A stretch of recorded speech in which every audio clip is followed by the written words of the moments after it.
Hai semua, salam sejahtera Malaysia. Hai semua, salam sejahtera Malaysia. Hai semua, salam sejahtera Malaysia. Hai semua, salam sejahtera Malaysia.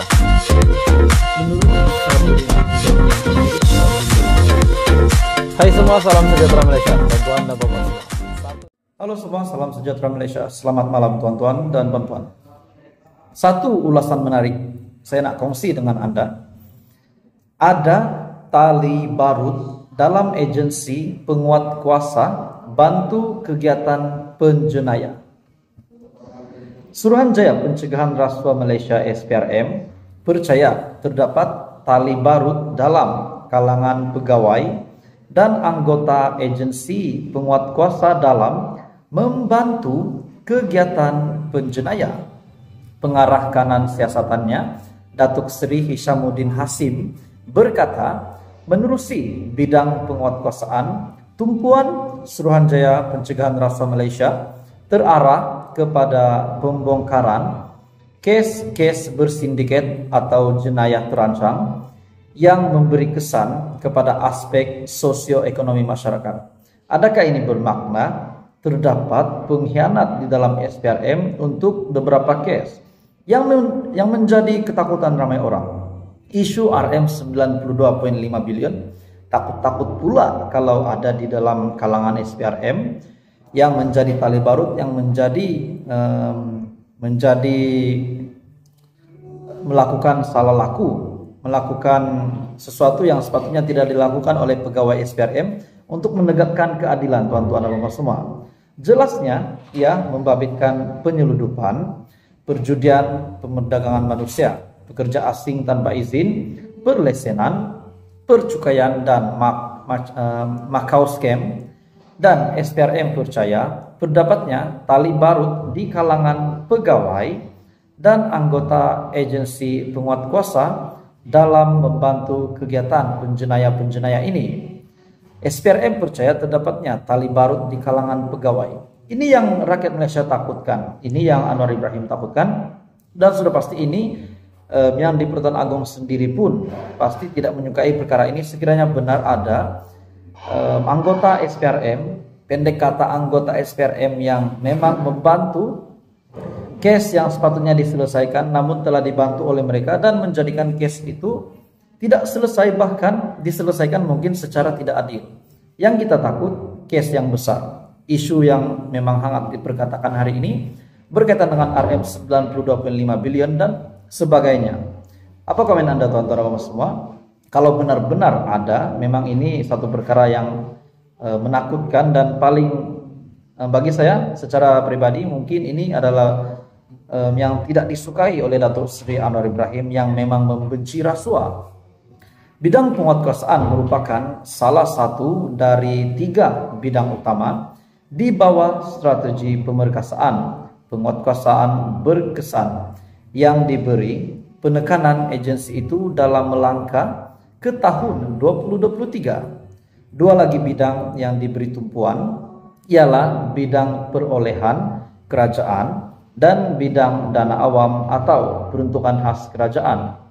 Menurut Hishamuddin, dalam bidang perolehan kerajaan, tumpuan siasatan adalah untuk membanteras amalan rasuah dalam sistem perolehan kerajaan, mengelakkan daripada ketirisan dan memastikan projek-projek atau perkhidmatan yang dilaksanakan mengikut undang-undang dan peraturan yang berkuat kuasa. Katanya, tumpuan turut diberikan kepada kegiatan monopoli projek ataupun kartel projek, projek-projek terbengkalai dan projek-projek sakit yang menyebabkan kerugian besar kepada kerajaan dan melibatkan case grand corruption seperti individu berprofil tinggi. Oke tuan-tuan dan puan semua, sebelum saya meneruskan isu yang lain, jangan lupa tekan butang like, share dan subscribe. Hai semua, salam sejahtera Malaysia.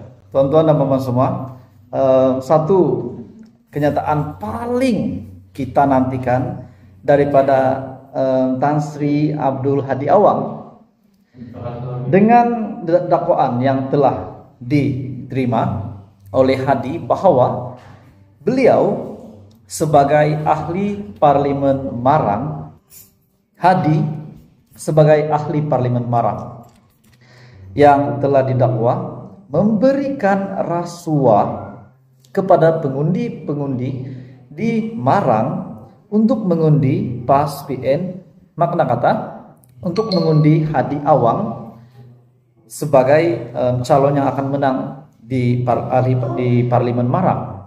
Dan pada akhirnya pengakuan Hadi ini, akhirnya Hadi mengaku bahwa itu bukan rasuah tetapi sedekah daripada orang awam, kata Presiden PAS tersebut.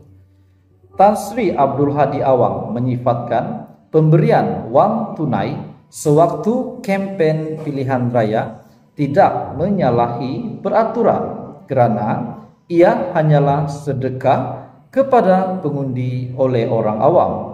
Presiden PAS itu berkata demikian ketika mengulas tindakan UMNO Terengganu yang memfailkan petition bagi kerusi Parlimen Marang, Kuala Terengganu dan Kemaman dengan alasan wujud rasuah kepada pengundi di ketiga-tiga kerusi terbabit ketika kampanye pilihan raya umum ke-15 ataupun PRU 15. Oke tuan-tuan dan bapak semua, setakat ini apa komen Anda?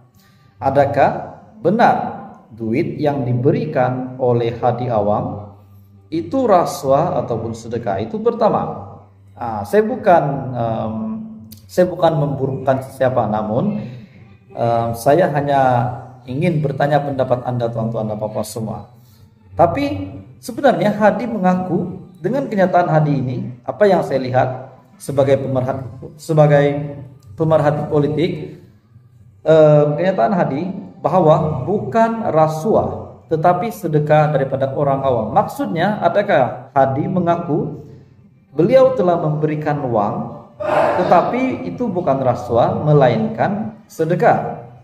Mengikut undang-undang pilihan raya, calon dan wakil-wakil calon tidak boleh beri uang, tetapi orang awam mahu beri sedekah, maka terpulang kepada dia, katanya. Beliau juga berkata demikian ketika beliau ditemui selepas menyampaikan ucap utama pada Majelis Semarak Gelombang Rakyat bersama Perikatan Nasional dan Kenduri Rakyat di Kampung Tengah, Seri Menanti. Sebelum ini juga, pengurusi perhubungan UMNO Terengganu, Datuk Sri Ahmad Said memfailkan petition untuk memohon mahkamah untuk keputusan itu, memohon mahkamah membatalkan keputusan yang telah dirasmikan di dalam pilihan raya umum ke-15 yang membabitkan kerusi Parlimen Marang, Kemaman dan Kuala Terengganu. Ahmad juga berkata, petition yang difailkan di Mahkamah Tinggi Kuala Terengganu pada 3 Januari itu dibuat karena beliau berlakunya pengagihan wang secara berleluasa di ketiga-tiga kawasan itu. Dakwanya lagi, pengagihan wang itu berlaku di 8 parlimen di Terengganu, namun karena kesukaran mendapatkan saksi, hanya 3 petition yang dapat difailkan. Namun di dalam 3 petition yang telah difailkan ini, terdapat 20 saksi yang telah mengaku bahwa memang mereka memberikan uang. Jadi dengan kenyataan hari ini bahwa bukan rasuah tetapi sedekah daripada orang awam, itu kenyataan daripada Hadi. Apa komen Anda? Teruskan bersama di dalam channel ini untuk perkembangan politik yang lain.